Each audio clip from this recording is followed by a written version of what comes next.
Hello, and thank you for watching. My name is Bradford Roberts, Principal Broker, Founder, and Owner of TR Realty in the Las Vegas area. After watching this video, please be sure to like it as well as subscribe to our YouTube channel. Download the pertinent handouts for this video by clicking the link in the comments below. Now let's get started. This video is entitled Class 3 Buyer Excellence. This segment is entitled Buyer Paperwork in Escrow. So as I mentioned in the last video, I have separated the paperwork because a lot of agents ask me about the timing of the paperwork. When do they use certain forms? So just to remind you, the last segment, the last video was buyer paperwork before offer. This segment is buyer paperwork in escrow. So all of the forms that we cover in this particular video are forms that we use during the escrow period. I'd like to first start talking about the SRPD and how important it is to always request an SRPD in your offer. Of course, SRPD stands for Seller's Real Property Disclosure. Banks are not exempt from providing an SRPD under Nevada law. However, since most banks are federally chartered, they don't care about Nevada law. And we have this mismatch going on in Nevada where some banks want to care about Nevada law, want to do the right thing and provide the documentation that we require here in Nevada, while other banks are basically saying that they are exempt because of federal law. So what that means in everyday real estate is that you often have to fight for the SRPD when the property is owned by a bank. Now, who is exempt from the SRPD? Well, in new construction, there is no SRPD. Also, co-owners of property. If you've got a situation, let's say, where a husband and wife own a property, and now the husband and wife are going to sell that property to the husband only. In other words, the wife is going to remove herself from ownership for whatever reason. They would be exempt from the mandate of providing an SRPD. Also, trustees, since they are only temporarily taking over the property, would be exempt. And also close family members are exempt. And if you want to know exactly what Nevada law, it says family members within the third degree of consanguinity are exempt from the mandate of providing an SRPD. And when we're talking about the third degree of consanguinity, that would include parents and children. It would include siblings, aunts, uncles, grandparents, and grandchildren.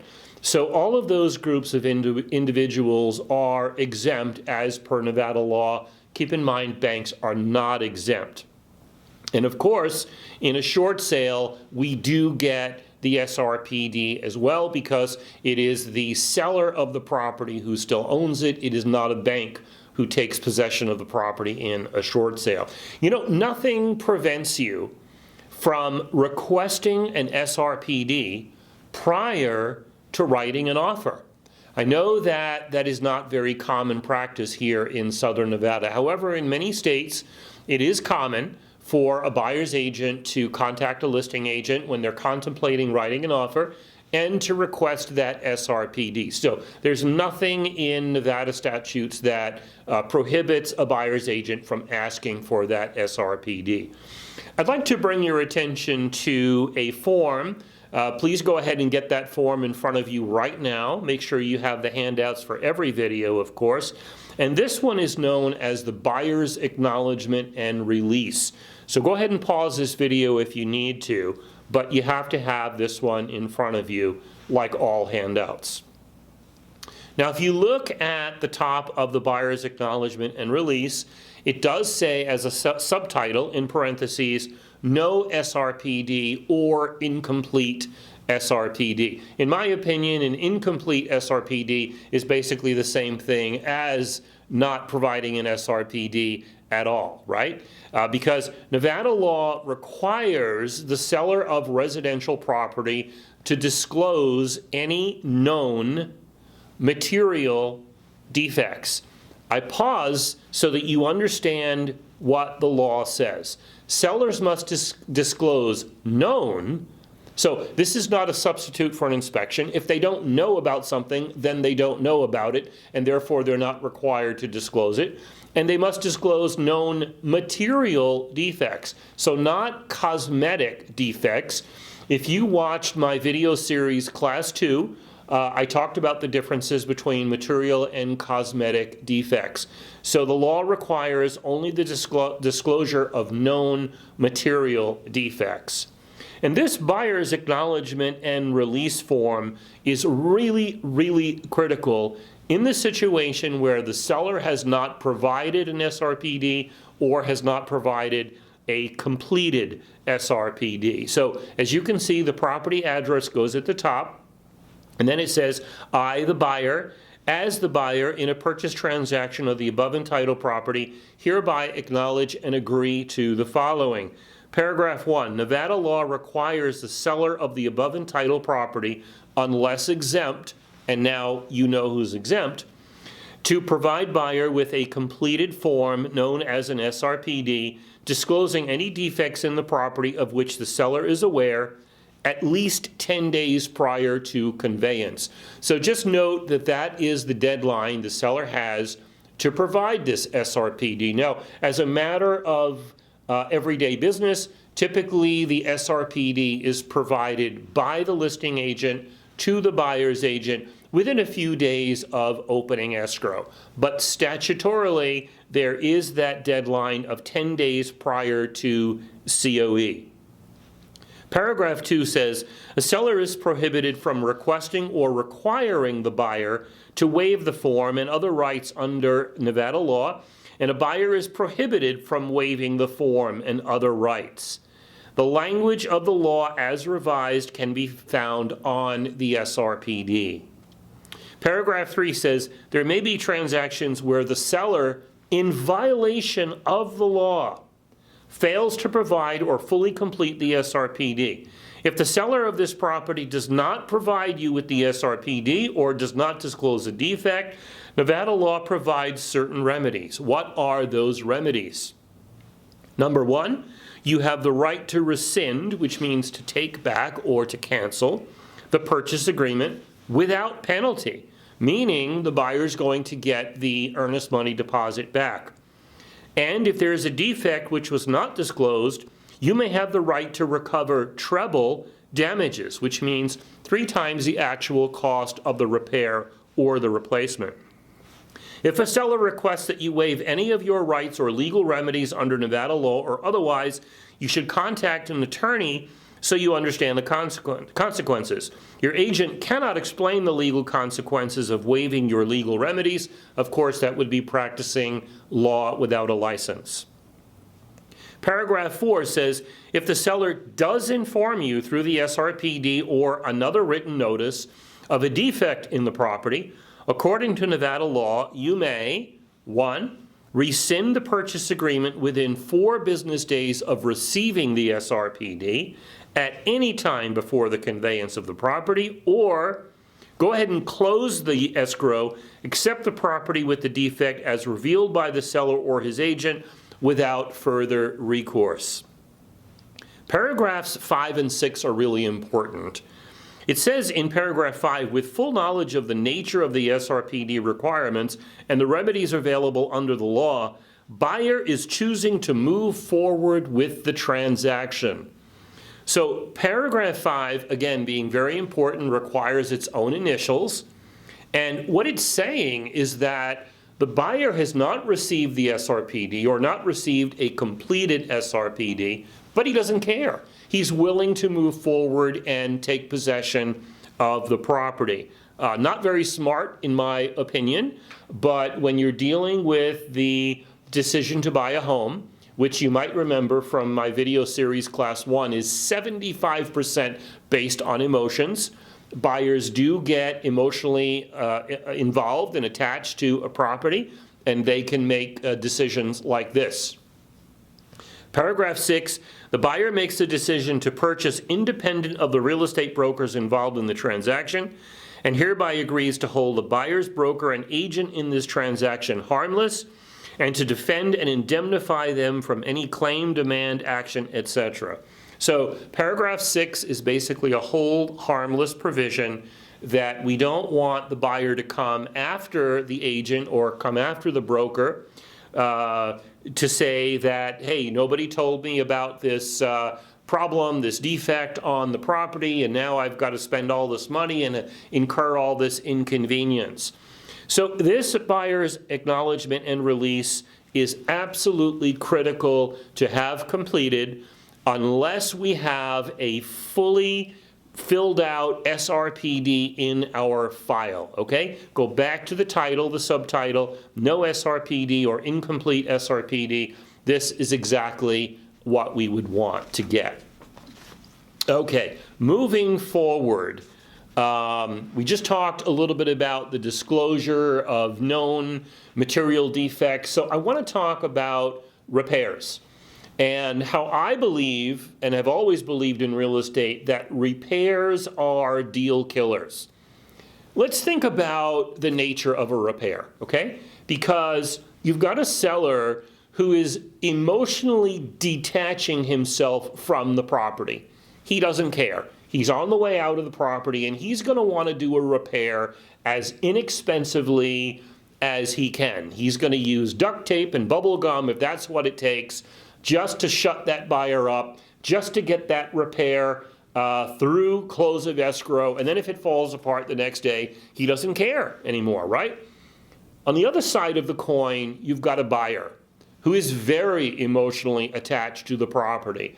This could be their dream home, and now they're preparing to move in and spend, who knows how much time, how many years in that property. Well, they're not going to want to do repairs the day they move in, so they're going to want a quality, long-lasting repair. And they're going to want something done by a Nevada licensed contractor in most cases. So a seller who wants to do it quick and easy and cheap versus a buyer who wants a quality, long-lasting repair. And you can probably come to the conclusion, like I have, that repairs are deal killers. This is why I have always taught that we should avoid repairs in real estate whenever possible. Now, I say whenever possible. There are some times that the seller is, when the buyer is absolutely adamant about getting a repair conducted, okay? I don't agree with it, but this is how some buyers feel. And since there's nothing illegal about asking a seller to perform a repair, then it is our job to facilitate what our customer is asking us to do. But more importantly, there are times that repairs can be funding conditions. If you're not sure what a funding condition is, it means when a buyer is getting a mortgage, obviously the bank or lending institution is about to invest a lot of money in the property. They want to make sure that the integrity of the property is there. So sometimes, depending on the severity or the nature of the repair, the lender steps in and says, if this repair is not completed, we are not going to give the mortgage. We're not going to fund the loan. And there's the term, there's where it comes from, funding condition. So especially in an FHA situation, if the appraiser decides that something is a funding condition, well, that's going to have to be a repair that gets done, or no mortgage, and of course no mortgage means no transactions. So try to avoid repairs. Repair issues are deal killers.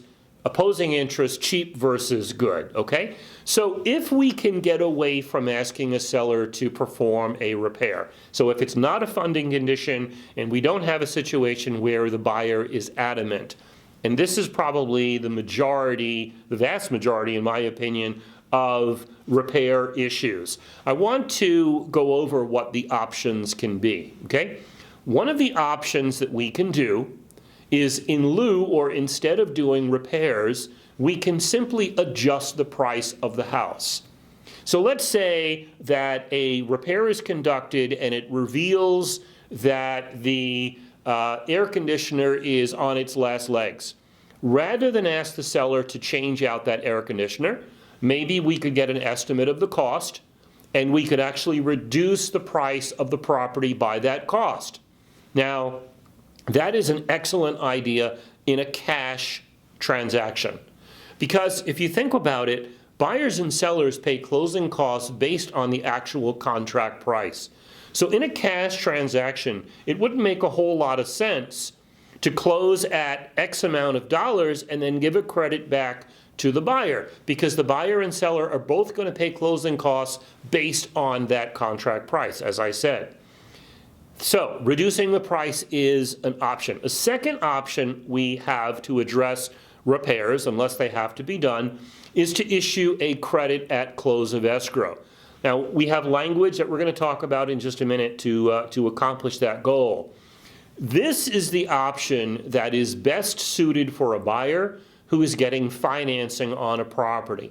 Because if we were to use my first strategy just to reduce the contract price, if we take that amount of price reduction and we amortize that over a 15-year or a 30-year mortgage, that is going to be a negligible difference in the mortgage payment. It's not something that the buyer is going to appreciate.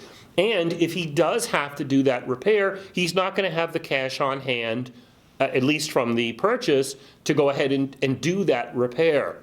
So what I recommend in a financed transaction is not to reduce the purchase price, but to get an actual credit at the time of closing. And we're going to come back and talk about the language of that in just a moment. And then my least favorite option, of course, is to go ahead and ask the seller to do those repairs. And we're going to be talking about the way to do that in just a few minutes as well.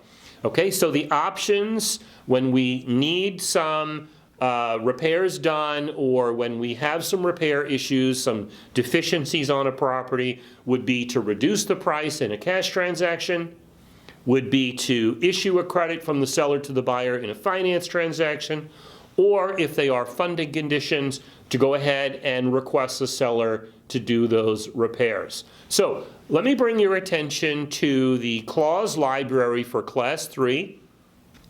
Go ahead and get that in front of you. And I'd like to bring your attention specifically to Clause 3.01, which says, seller and buyer hereby agree that seller shall contribute X amount of dollars toward buyer's recurring and non-recurring closing costs upon and as a condition of successful close of escrow. So there you've got that clause in front of you. That clause has been tested and tried and proven many, many times over the years. I love that clause. Let's go back and look at it in more detail. So seller and buyer hereby agree that seller shall contribute X amount of money. So that is the credit that we're talking about. This is the scenario for a finance transaction. It goes on to say, toward buyer's recurring and non-recurring closing costs. So recurring is something that happens over and over again. Non-recurring is something that happens only one time. Recurring and non-recurring are polar opposite words, right? They're diametrically opposed. And if we take recurring and non-recurring and we put them together, we have actually covered every possible scenario, every possible type of closing cost. And by using that phrase, recurring and non-recurring, we are setting up, what's a good phrase to call it? Maybe a slush fund for the buyer that he can use toward his closing costs, or he could actually cash that out at closing, use it for the repairs, he could take a vacation with it, or he could put it all on the Megabucks machine, whatever he chooses to do. That's going to be his money unequivocally. And then the clause finishes by saying, upon and as a condition of successful close of escrow, meaning if we can't close escrow, the buyer's not going to get that money. So I love that clause. Now, sometimes, as I mentioned, repairs can't be avoided, specifically when they are funding conditions. So I would like next to bring your attention to the request for repair form. Please make sure that you have that in front of you so you can understand exactly what we're talking about. And the first thing you'll notice about this form at the top is it says request for repair number blank. That's because we number these sequentially. So often when the buyer submits a request for repair, which would be request number 1, The seller will come back with perhaps number 2, maybe the buyer will come back with number 3, on to number 37. No, I hope that doesn't happen to you. But the point is, we number these sequentially.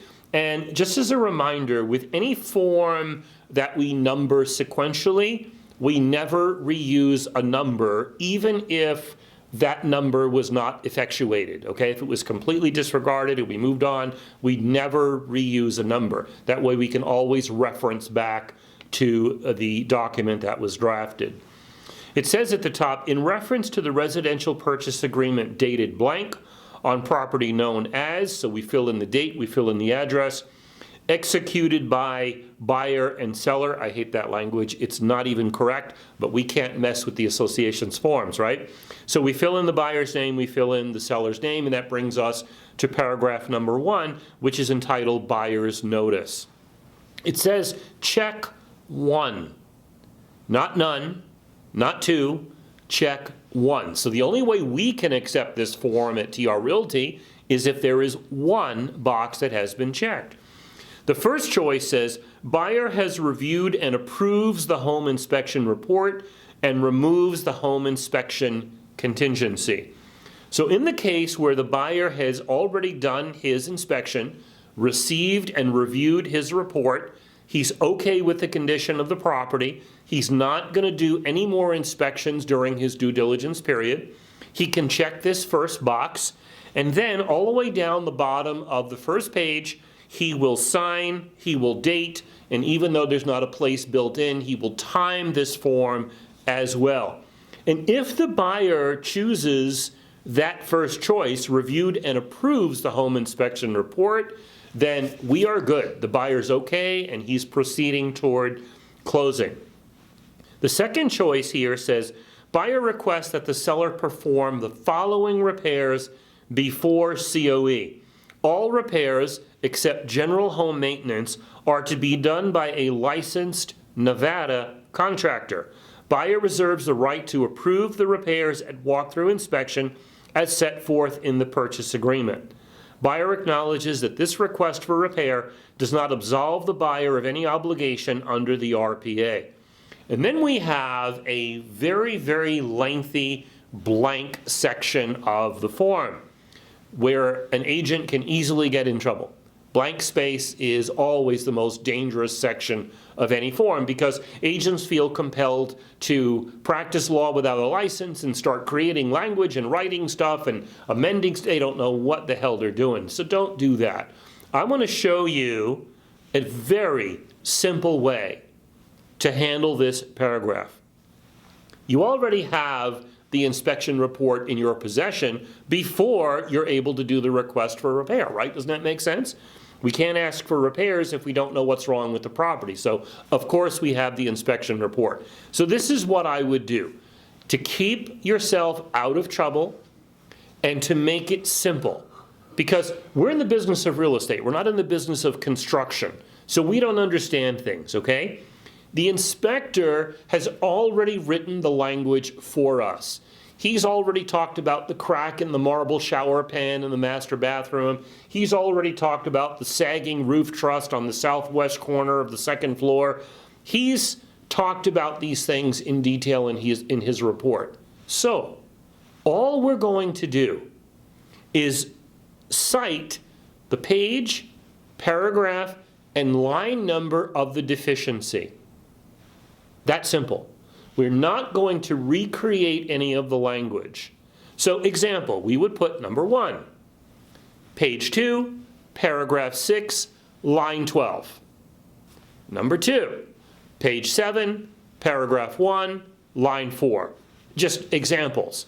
And then if you look about 80% or so of the way down the first page of this form, it says copies of the following reports are attached. We would then check the box, and we would attach to this request for repair. We don't have to attach the whole inspection report. In fact, I'd recommend you don't. We would only attach the relevant pages, the pages that address the deficiencies we want to be corrected. So there in those blank lines, we are itemizing number 1, number 2, number 3, We are specifying the page, paragraph, and line number in the inspection report. We go down the bottom, we check the box, we write in the name of the report, such as inspection report, and then we go ahead and we attach those relevant pages.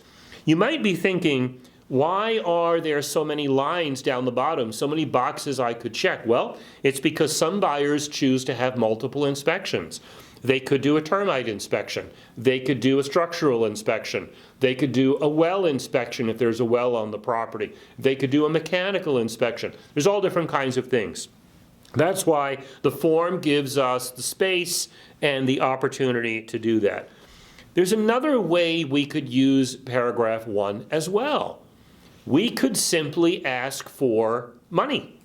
We could say, in lieu of the following repairs, buyer requests either to adjust the purchase price or to get a credit at closing. Let's move on to the second page of this form. Seller's response. Check 1.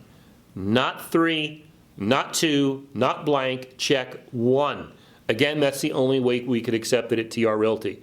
The first choice, seller agrees to correct all of the conditions listed in section 1. So basically, whatever the buyer asked for in section 1, the seller's on board with that. He is acquiescing to the buyer's request. He's going to do exactly what the buyer wants. The second choice says, seller declines buyer's request for repairs. So whatever the buyer asked for in paragraph 1, the seller said no. He's not going to do any of that stuff. Or the third choice, seller offers to repair or take other specified corrective action as follows. And in that paragraph 2, this is where the listing agent and the seller can indicate by itemizing. Yeah, we're going to do repair number 2, we're going to do repair number 5, etc. So if you followed my advice in paragraph number 1 by numbering and keeping it very, very simple and clear, then it's easy for the seller to respond in paragraph 2. Yes, I'm willing to do this. No, I'm not willing to do that. Okay? So the three choices again: seller's willing to do everything the buyer wants, seller's willing to do nothing the buyer wants, or the seller is willing to do some of what the buyer wants. And this paragraph 2 is another place where money could be proffered in lieu of those repairs. And that happens quite a bit, actually.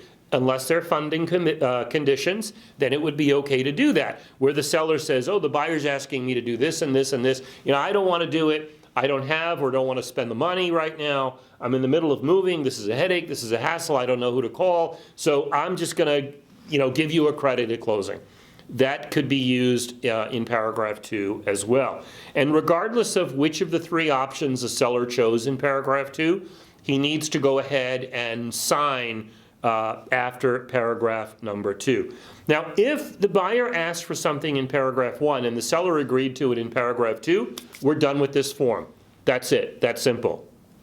But if the seller did not agree, if he either declined or he picked and chose what he wanted to do, now we're going to take this down to paragraph number 3, which is entitled, very strangely, Buyer's Reply to Seller's Response. Not sure who created that amazing English. And here in paragraph 3, the buyer is responding to whatever the seller said in paragraph number 2. And the choices are, notice it says check 1. Buyer accepts seller's response as noted in section 2. So whatever the seller responded in section 2, the buyer's okay with that. Hey, let's move toward closing. Or buyer rejects the seller's response and rescinds the purchase agreement. Or buyer rejects the seller's response as noted in section 2 of this request, elects to offer the seller a new request as set forth in the attached request for repair number, perhaps 2, and buyer further requests a blank calendar day extension of the due diligence period. My recommendation here is somewhere between 3 and 5. Now, red alert here. This is class 3, my buyer's class. when you get to my video series on Class 5, where we're actually dissecting the purchase and sale agreement line by line, concept by concept, you're going to discover that the due diligence period in our RPA is hard. Now, if we go back in time, okay, I think until about 2016 or so, the paragraph in the RPA for due diligence used to say, not anymore, it used to say that the due diligence period shall be automatically extended by the same number of days it takes the seller to respond. So back then, if the seller thought about it, if the seller wanted to get some estimates or whatever, it wasn't ticking away the buyer's due diligence period. That ship has sailed, because now the due diligence period is hard. Meaning, if the buyer's agent submits the request for repair to the listing agent, and the listing agent and or the seller just sit on it for a while, they can actually run out the buyer's due diligence clock. And you know, as the broker, this is one of the most painful messages for me to get from one of my agents. Brad, my buyer's due diligence period expired yesterday, and the seller never responded to our request for repair. Well, guess what? You just got beaten by the other agent. The other agent did that intentionally in most cases. They let the clock run out. And folks, if you let that clock run out without some type of an agreement between the buyer and seller, you put your buyer in a very difficult position. Because now either he has to accept the home in the condition it's in without the repairs, or he can wave goodbye to his earnest money deposit. This is how agents get sued.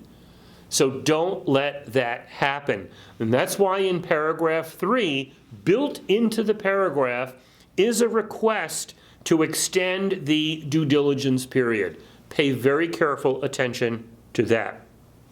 So if we are using paragraph 3, meaning if the buyer and seller didn't agree above, now the buyer is going to sign and date, and I like the time, as you know by now, in paragraph 3 as well, and then this document volleys back to the seller for the sole purpose of agreeing or denying that extension of the due diligence period. Now, should the seller deny extending the due diligence period, the only way to protect the buyer is to send a cancellation. Again, don't let the due diligence clock expire without a resolution. Some agents have been practicing real estate 1,000 years. They haven't been to a training class since the Nixon administration, and they might remember the time that the due diligence period automatically extends. It does not. So if you're a buyer's agent watching this video and you request for repair, you use the request for repair document, seller doesn't agree, we're down to paragraph 3 now, the buyer wants to send a new request for repair, make sure you get that due diligence period extended, or go ahead and send that cancellation addendum. So folks, that is the request for repair document. Now, I want to share a little strategy with you. When I sold real estate, I was a little bit aggressive. Now, I hope that word doesn't have any kind of a negative connotation to you, because when I say I was aggressive, what I really mean is I was an advocate for my client, okay? I don't work for the other agent. That agent is on the other side of the table, and often that agent has very different interests than I have. I work for my client. So when I say I'm aggressive in real estate, it means I advocate for my client. And let me come back to the strategy that I want to share with you. Often, so sellers get the request for repair and they can be offended, insulted, hey, you know, something is wrong with my house. You know, and in a lot of cases they don't want to spend the time, they don't want to spend the money to get the repairs completed. So they will often push back. What I did was I would send the request for repair in the same email that I would send a cancellation addendum. Now, you might find that to be a little strong, a little aggressive, okay? But I was sending the message to the other side, hey, I'm not playing here.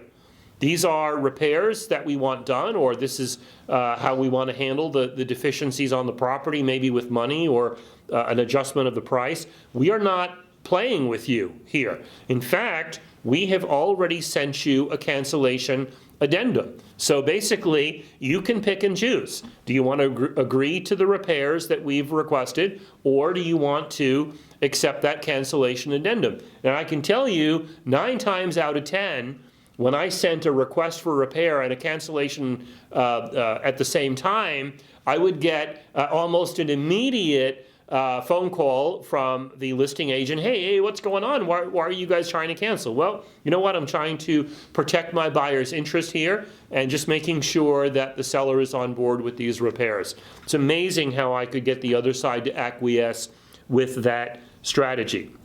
So that is the request for repairs. Oh, actually, there is one more strategy that I use when I sold real estate that I should probably share with you at this point. If you have not yet taken my video series Class 5, in which we dissect the purchase and sale agreement, you might not be familiar with the concept of a certification. A certification, as the name implies, is a statement by a company that is licensed in a particular specialty that says some problem, some deficiency has been remediated. Let me put that into English as an example. Let's say we do a home inspection on a property, and the home inspector says, I think there's termites on the property. Well, the seller at that point might hire a termite company to come out and kill the termites and do whatever it takes to resolve that problem. But how would a buyer know? How would a buyer know that the problem is actually taken care of? What if the seller has a cousin who owns a termite company, right? Chances are the buyer, and certainly not the agent, going to get up into the roof at the time of walkthrough, get up into the attic and see if there's any live infestation of termites going on up there. So how would we know? This is a problem, a bit of a loophole, if you will, that I see in real estate, that buyers ask for repairs because the inspector says this is wrong, and the buyer says, okay, I want this taken care of. Okay, great. But then we get to the walkthrough, and most of the time, buyers do not bring the inspector back, as I think they should, but most of the time they don't. So they walk through the house, and things look as if they've been taken care of, or maybe even receipts or invoices are provided to the buyer. But does the buyer really know? What about things that are latent, things that we can't see? Things like termites in the attic. Just because we have a receipt from a termite company does not mean that that has been completely taken care of, right? So one of the strategies I used, especially with a more serious repair, something like mold, something like radon gas, something like lead-based paint, something like termites, as an example, a hole in the roof, because no one's climbing on the roof, certainly not me, right? So my strategy was to request a certification along with the repair.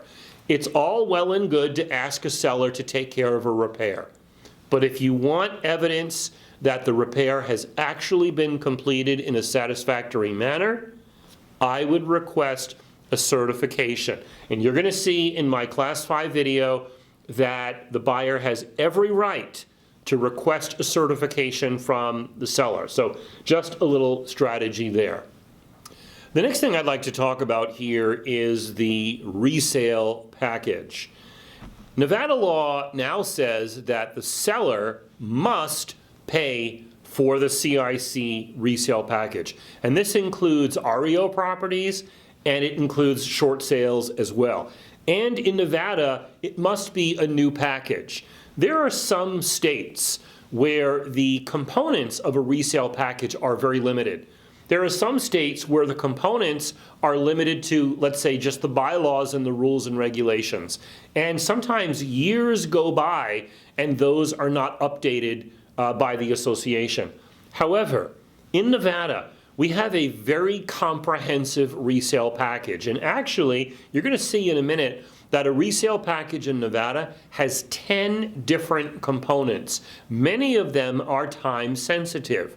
Therefore, resale packages in the state of Nevada only last 90 days. Now, if you think that's short, the law changed in 2019 from 30 days. And we had situations where real estate agents, who were eager to close the deal, would instruct their seller to go ahead and order that package, and of course they cost a lot of money, only to discover that the transaction needs extra time to close, and now the resale package has expired, and therefore the seller has to incur another expense for that package. So just keep in mind that the timing of ordering the resale package is important. We'll talk about that more in Class 4 video series, which is my listing class. But it does have a shelf life of 90 days now. And keep in mind, the seller must pay for it, meaning the agent can't pay for it, the buyer can't pay for it, we can't have some reimbursing situation going on. This is a seller expense now as per Nevada law. You also need to know that Nevada law gives the buyer, we learned this in an earlier video, right? Gives the buyer a 5 calendar day right of cancellation, which starts ticking when they actually receive the resale package. So let me say that again. Nevada law has a statutory 5 calendar day right of cancellation for a buyer that begins upon receipt of the resale package. Since that is not a contractual issue, it's a legal issue in the state of Nevada.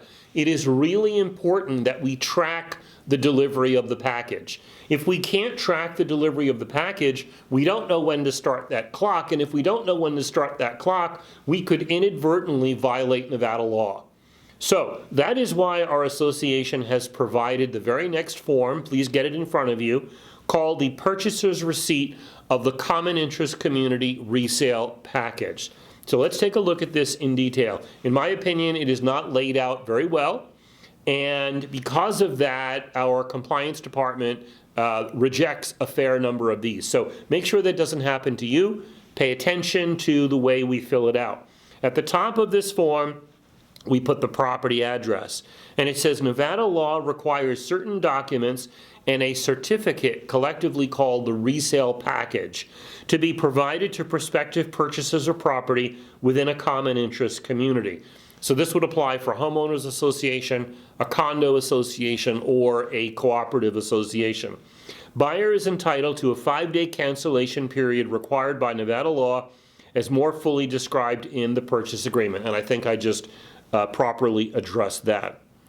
Now we have record of delivery. On a certain date, I, as the seller or his authorized agent, delivered the resale package for. So the first blank is where we put the date of delivery. The second is where we put the name of the seller, or much more common, we would put the listing agent's name. And then where it says delivered the resale package for, we would fill in the name of the association. If you have a property that's located in an area where there's 2, or some cases even 3 associations, we're going to need one of these receipts for each of the packages that is delivered.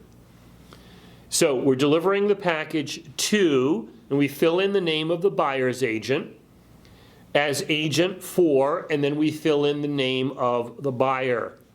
And then we come to a section that says delivered by and delivery accepted by. So these are the 2 names of the people who did the handoff. Whoever delivered the package to whomever. That's where those names go. And strangely, whoever accepted that also needs to print their name underneath the signature line. Now, halfway down the page, it says Purchaser's Receipt. On a certain date, I, the undersigned buyer, receive the following documents in hard copy or electronic format which buyer agrees to accept. Okay, let's take a look at that. So here on the first blank, the buyer is indicating the date that he actually received the package. And that is how we start counting our 5 calendar day clock. And then it says, in hard copy or electronic format, which buyer agrees to accept. And here's why it says that. Nevada law allows a buyer to get paper if he wants paper. Now, in today's day and age, virtually no associations are using paper anymore. If you go back to the time that I was actively selling real estate, resale packages were always paper. They were like the size of a phone book. And real estate agents would go to some association's management office, pick up the package, and drive it across town somewhere to actually deliver to the buyer. But today, most resale packages are done online, or at least in some electronic format. But just keep in mind, it has the language buyer agrees to accept, because if the buyer says, hey, I'm old school, I don't mind killing trees, I want to get a paper resale package, unfortunately, the buyer's agent is going to go ahead and print that out for the buyer. I hope you've got a cheap way of copying, because resale packages can be hundreds of pages in some cases. Now we come to the section of the form that has the 10 bullet points that delineate exactly what constitutes a resale package in the state of Nevada. And you can read it for yourself. It says CC&Rs, bylaws, rules, and regulations. As you go down the list of components, you'll see that many of these things, specifically the statement of litigation and the financial documents, they have to be current. And that's why the resale package in Nevada has the 90-day shelf life. And then off to the right of that section, you'll see 2 columns where it says buyer received, yes or no. Okay? We at TR Realty can only accept this receipt if it is all yeses. We cannot accept any no's. So here's how I want you to handle this. If the buyer indicates, no, I did not receive a particular section of the resale package, well, we have to get it. Now, it's possible he got it and he overlooked it. Let's fix that. Or it's possible that the resale package was incomplete. And folks, if we deliver an incomplete resale package, that's a violation of Nevada law. So if the buyer ever indicates, no, I didn't get a particular section, we need to fix that. We need to make sure that he has or he gets that section. And when he does, we go ahead and we do a new receipt with yeses all the way down the column. Let me say it again. TR Realty cannot accept anything other than yeses all the way down the column, because TR Realty requires the buyer to receive a complete resale package. And 80% down the page, it says buyer agrees that should the parties fail to close for any reason, buyer shall return all the above stated documents at the time of cancellation of escrow or reimburse the seller for the cost. Well, since most of these are done electronically, that provision doesn't really apply very often anymore. And down the bottom, buyer has to sign, buyer has to date, and as you all know by now, I like the time as well. Notice, if you go all the way down to the revision date, this form has not been updated by our association in 10 years. So hopefully that's on their short-term agenda to give us a new receipt. Okay, I want to go right to another form. I'd like you to pull out the property walkthrough verification. And while you're pulling out that form, I want to mention that this form has changed names a few times over the years. And what's very interesting is, and we'll get to it in a few minutes, but near the bottom of the form, they actually refer to the form by its former names.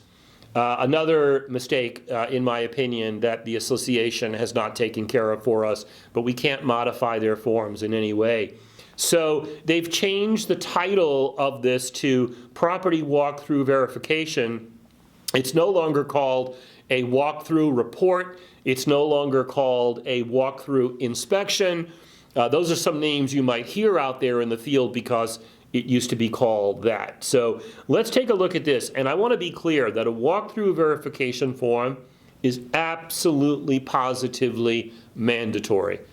Every file has to have a walkthrough. We cannot close a file without it because that would be a big steaming bowl of liability for you, for me, if we were to close a file without a walkthrough verification. So this is a must. The property address and the date go at the top. And folks, this is a form, one of the few forms actually that we want our customer to do in their own handwriting. And typically agents will print one of these out. They will accompany the buyer at the time of the walkthrough, provide the form to the buyer who will then go ahead and fill this out. It says, pursuant to the terms of the purchase agreement, buyer is entitled to a walkthrough of the property prior to close of escrow to ensure the property and all major systems, appliances, heating and cooling, plumbing and electrical systems, and mechanical fixtures are as stated in the SRPD, and that the property and improvements are in the same general condition as when the purchase agreement was executed by seller and buyer. To facilitate buyer's walkthrough, seller is responsible for keeping all necessary utilities on. If any systems cannot be checked by buyer on walkthrough due to non-access or no utilities, then buyer reserves the right to hold seller responsible for defects which could not be detected on walkthrough because of lack of such access or utilities. The purpose of the walkthrough is to confirm A, the property is being maintained. That's a really big one, folks. I've seen many situations over the years where the seller will turn off the water and now the landscaping dies, and you're about 20 seconds from getting a fine or a violation or perhaps even a lien on the property by the association. So the property has to be maintained. B, repairs, if any, have been completed or agreed. And we talked about that in this video segment. We talked about the request for repairs. We talked about lowering the purchase price or getting a credit for the buyer at time of escrow in lieu of those repairs. And then it goes on to say, C, seller has complied with seller's other obligations. So if there's anything else that we wanted the seller to do, such as vacating a tenant, as an example, that would apply to C. And then it says in bold print, if buyer elects not to conduct a walkthrough inspection prior to COE, that would be a really stupid buyer, by the way, then all systems, items, and aspects of the property are deemed satisfactory, and buyer releases seller's liability for costs of any repair that would have reasonably been identified by a walkthrough inspection, except as otherwise provided by law. The undersigned agree to hold brokers and agents harmless from all liability, claims, damages, demands, or costs arising from the purchase agreement or condition of the property. Then it says, the buyer or their authorized representative. I need to pause there because there are so many mistakes with this line. It says again, the buyer or their authorized representative. Where it says authorized representative, you would not fill in the buyer's name. That doesn't make sense. Also, folks, there is one person in the world who cannot be the authorized representative for the buyer. Can you guess who that is? It's the buyer's agent, of course. Talk about a blatant conflict of interest. If the agent were to act as the authorized representative for the buyer, now you've got the agent walking around the house saying, oh yeah, the air conditioning is cold, yeah, the water is hot, everything looks good, just because he wants to close the transaction and earn a commission. So, in a perfect world, we want the buyer to attend the walkthrough. We want to encourage, push the buyer to do the walkthrough. If the buyer is unable for some reason, then the buyer should send someone on his behalf. A relative, a friend, I don't care who he sends as long as it's not you. As long as it's not someone who has a vested interest in getting this transaction closed. So let me say it again. Where it says authorized representative can never, never be the buyer's agent. Now let's move on to paragraph 1. Except as otherwise noted below, all items of the subject property are acceptable to buyer, and seller has completed all repairs as agreed to by the buyer and seller with the following exceptions. What we want is paragraph 1 to be nice and blank. We don't want anything in there, because if the buyer puts anything in paragraph 1, what he's saying is something is unacceptable. Now, in a minute, I'm going to tell you how I think you should deal with that if it happens. But keep in mind, if the buyer puts anything in paragraph 1 and we go ahead and close escrow without dealing with that, we've got a problem that actually will supersede the conveyance of the property, meaning the buyer can come after the seller later. So we really don't want anything in paragraph 1, and if something is there, we need to deal with it. Stand by for that. Let's move to paragraph 2. The following items were not able to be checked. When I was selling real estate, I had a situation one time where I took my buyer to do a walkthrough, and the garage was locked up tight. We couldn't get in through the garage door. We couldn't get in through the kitchen door. We could not do an inspection of the garage. That's obviously a bad thing. Or sometimes we're not able to check an item because the utility is off.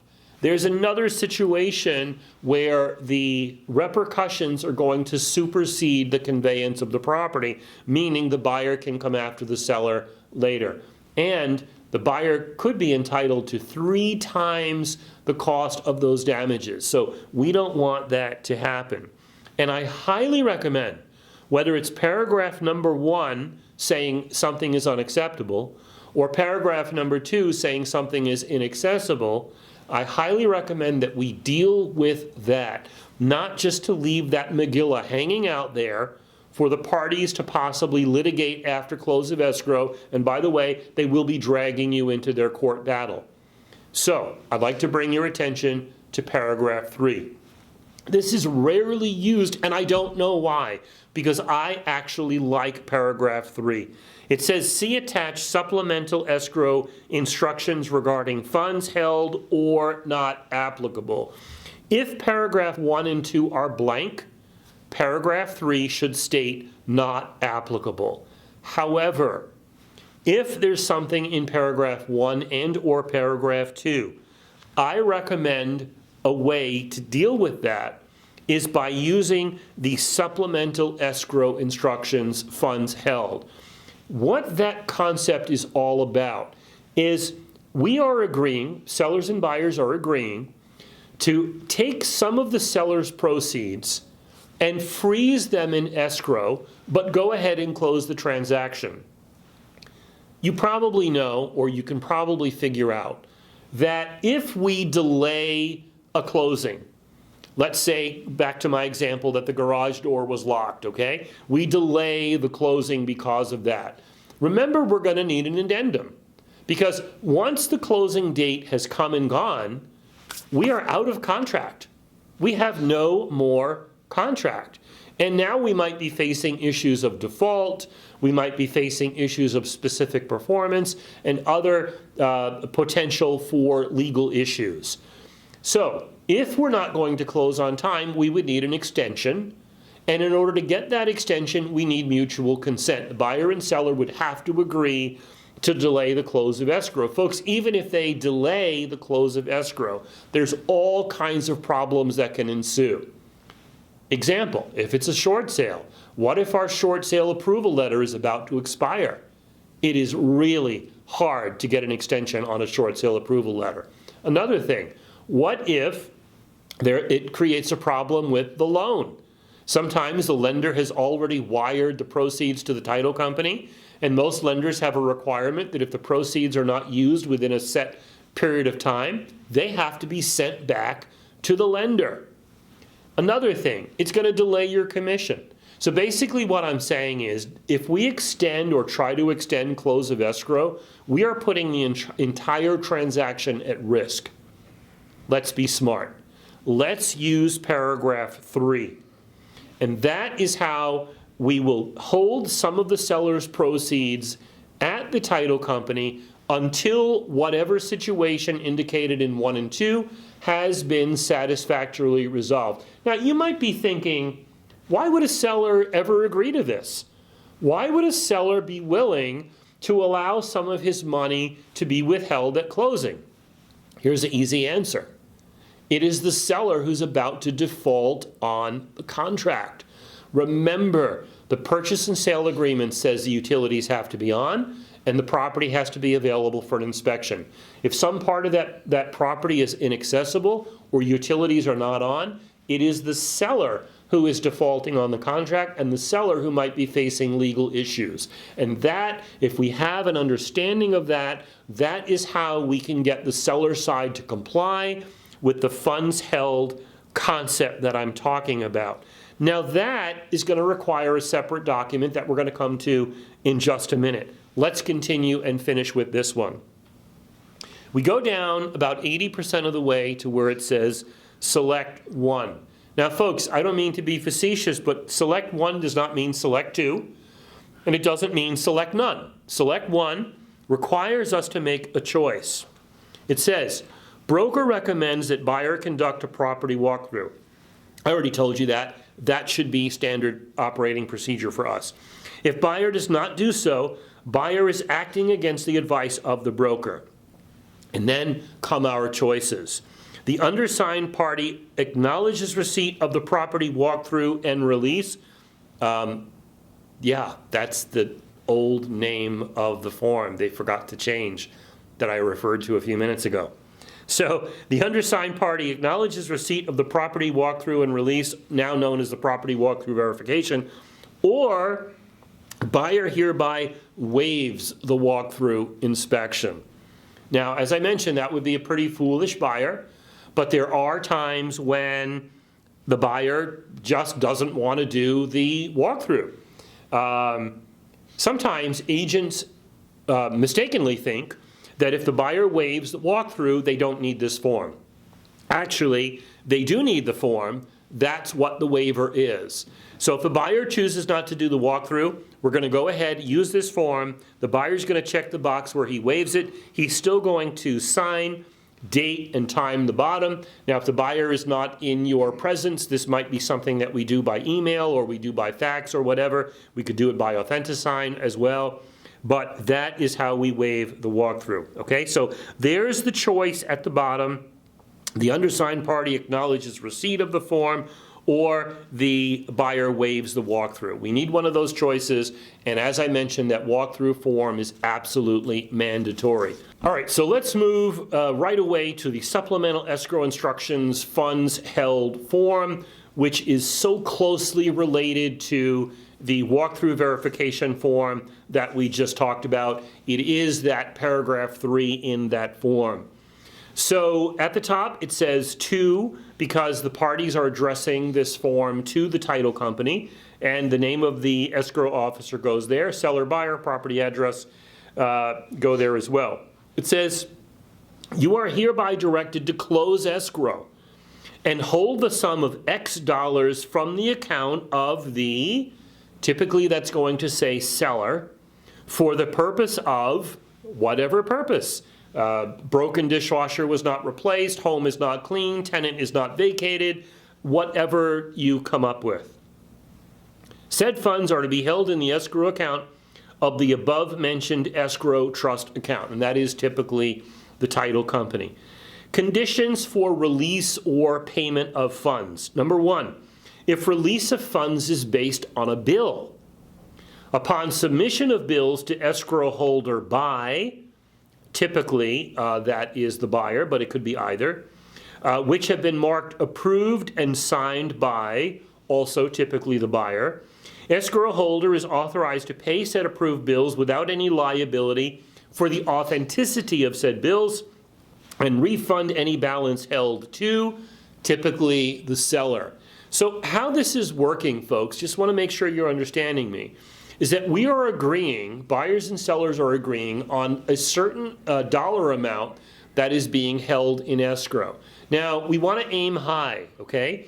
If, as an example, the contract calls for the seller to replace a broken dishwasher, and the seller has not replaced that dishwasher prior to close of escrow, rather than put the whole transaction at risk and delay your COE, let's close escrow, but let's give the seller a certain number of days and withhold a certain amount of money to make sure he replaces that dishwasher.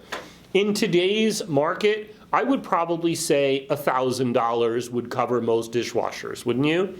So again, we want to aim high to make sure the buyer is protected. And if the dishwasher only costs $500, not a problem. The other $500 that's left over is going to go back to the seller. Paragraph 2 says, if release of funds is based on something other than a billing, escrow holder may disperse funds when the following conditions have been met. Folks, I know this form is not commonly used for what I'm about to tell you, but I like it. I would even use this paragraph 2 and the funds held concept in cases where the seller is staying over. Now we're going to talk about, in my Class 4 video series, which is the listing side of the transaction, we're going to talk about something known as a post-occupancy agreement. It's terrible. I hate it. We should avoid it like a disease, okay? But there are cases where the buyer and seller will agree that the seller can stay past close of escrow. A day, a week, whatever. Sometimes they're in the middle of moving. Buyers are willing to concede that to the sellers. Well, often the buyer of that property has a concern. Hey, we're going to give the seller 48 hours to move out. What if he doesn't? Or what if he steals something? What if he damages something? I love this. So this would allow the close of escrow to occur. The buyer takes legal possession of the property, meaning title. The deed is recorded. But the amount of money that is agreed is actually being held at the title company and only released if the seller vacates the property as promised. I had another situation where I used this where the house was dirty and the buyers objected to the condition of the property. We actually withheld, I think, $500 if I remember the amount correctly. Close of escrow occurred. The seller went back to the property himself to clean. When the buyer said, yes, I'm okay with the cleanliness of the property now, then that $500 was released to the seller. So however you construct these things, the point is to close escrow, close it now, and don't put the entire transaction at risk. It goes on to say the escrow holder is not liable for the bill, etc. There's some hold harmless language in there. Sellers and buyers both need to sign date and time, because if you remember from my video series Class 2, we talked about the fact that title companies don't work for the buyer, they don't work for the seller, they work for both, meaning mutual instructions is the only way you can get the title company to do anything. So when the buyer and seller agree on how much money is going to be held and what the conditions of release will be, then this form is effectuated. It is provided to the title company. We can proceed with closing, and then these conditions apply. I would like to thank you for watching this video. I hope it was informative for you. If you are licensed with another brokerage in Southern Nevada and would like to talk with me, please text me or visit our website. See you next time.